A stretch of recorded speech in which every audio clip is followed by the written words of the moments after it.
Friends, SBI means State Bank of India.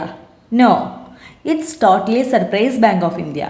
2025 bank എക്സാംസിന് series start ചെയ്യുമ്പോൾ first വരുന്ന notification SBI POയുടെ ആയിരിക്കുമെന്ന് നിങ്ങൾക്ക് ആർക്കെങ്കിലും പ്രെഡിക്റ്റ് ചെയ്യാൻ പറ്റിയിരുന്നോ? അതുകൊണ്ടാണ് ഞാൻ പറഞ്ഞത് ടോട്ടലി സർപ്രൈസ് ആണെന്ന് അല്ലേ. ഇപ്പോൾ ലാസ്റ്റ് വീക്ക് വന്നിട്ടേ ഉള്ളൂ SBI PO 2024ൻ്റെ ഫൈനൽ റിസൾട്ട്.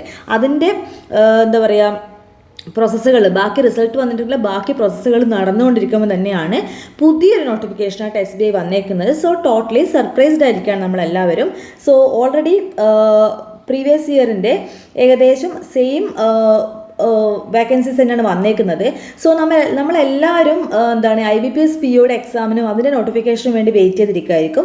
നമ്മളെല്ലാവരും IBPS PO ഫോക്കസ് ചെയ്ത് പഠിക്കുന്നുണ്ടാവും. So this is SBI PO. So എന്ത് ചെയ്യുക, ഒരു ലെവൽ ഇമ്പ്രൂവ് ആയിട്ട് പഠിക്കാൻ ട്രൈ ചെയ്യുക. ഓക്കെ, നമ്മൾ പ്രീവിയസ് ഇയർ SBI POയുടെ എക്സാംസൊക്കെ കണ്ടതാണ്. പ്രിലിംസ് ആയാലും മെയിൻസ് ആയാലും മെയിനായിട്ട് വേണ്ടത് ക്വസ്റ്റ്യൻ സെലക്ഷൻ എന്നുള്ളതാണ്. ഓക്കെ, ഇപ്പോൾ ആരും നിങ്ങളോട് 100 ഔട്ട് ഓഫ് 100 എന്ന് ചെയ്യാൻ പറയുന്നില്ല. പക്ഷേ 100ൽ ഒരു 50 ഒരു 60 ക്വസ്റ്റ്യൻ ചെയ്താൽ പോലും നിങ്ങൾ പ്രിലിംസ് ഈസി ആയിട്ട് ക്ലിയർ ചെയ്ത് പോകാൻ പറ്റും. പക്ഷേ എന്ത് ചെയ്യണം, ഈ 100ൽ 60 ക്വസ്റ്റ്യൻസ് സെലക്ട് ചെയ്യുക. ആ സെലക്ഷനാണ് കുറച്ച് ഇമ്പോർട്ടൻറ്റ്. ഓക്കെ, ഓൾസോ ഇംഗ്ലീഷിന് കുറച്ചുകൂടി പ്രാധാന്യം കൊടുത്തേക്കുന്നതാണ് കഴിഞ്ഞ വർഷം മുതൽ SBI POയുടെ എക്സാമിൽ കാണുന്നത്. സോ എന്ത് ചെയ്യുകയെന്ന് വെച്ചാൽ നിങ്ങൾ ആ രീതിയിൽ തന്നെ മോക്ക് ടെസ്റ്റ് ചെയ്ത് പോവുക.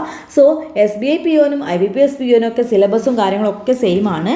ഒരേ ഒരു ഡിഫറൻസ് എവിടെയാണ് വന്നേക്കുന്നതെന്ന് വെച്ചാൽ നമ്മുടെ ഡിസ്ക്രിപ്റ്റിൻ്റെ കേസിൽ IBPS PO പോലെ തന്നെ നമ്മുടെ essay റൈറ്റിങ്ങും ലെറ്റർ റൈറ്റിങ്ങും തന്നെയായിരുന്നു SBI POയ്ക്കും.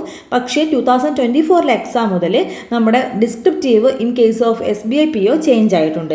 സോ എന്ത് ചെയ്യുക, നിങ്ങൾ മെയിൻസിന് പഠിക്കുന്ന അതേ ടൈം തന്നെ ഈ ഡിസ്ക്രിപ്റ്റീവ് ക്വസ്റ്റ്യൻസും ഒന്ന് എന്ത് ചെയ്യുക, അറ്റൻഡ് ചെയ്ത് നോക്കുക. ഓക്കെ, സോ പ്രീവിയസ് ഇയറിൽ പല സ്റ്റുഡൻസും പറയുന്നുണ്ട് SBI PO മിസ്സായത് ഈ ഒരു ചേഞ്ച് ഇൻ ഡിസ്ക്രിപ്റ്റീവ് സെക്ഷൻ എന്നതുകൊണ്ടാണെന്ന്. സോ എന്ത് ചെയ്യുക, ആ ഒരു കാര്യം നിങ്ങൾ ഇപ്പം തന്നെ ക്ലിയർ ചെയ്ത് പോവുക. ഓക്കെ, മാത്രമല്ല ക്വസ്റ്റ്യൻസ് മാക്സിമം സെലക്ട് ചെയ്തിട്ട് ക്വസ്റ്റ്യൻസ് സെലക്ട് ചെയ്ത് ചെയ്യാനും ആ രീതിയിൽ മോക്ക് ടെസ്റ്റ് കണ്ടിന്യൂ ചെയ്ത് കൊണ്ടുപോകാനും നിങ്ങൾ ശ്രദ്ധിക്കുക. Okay, so all the best, continue your preparation and go well. Thank you.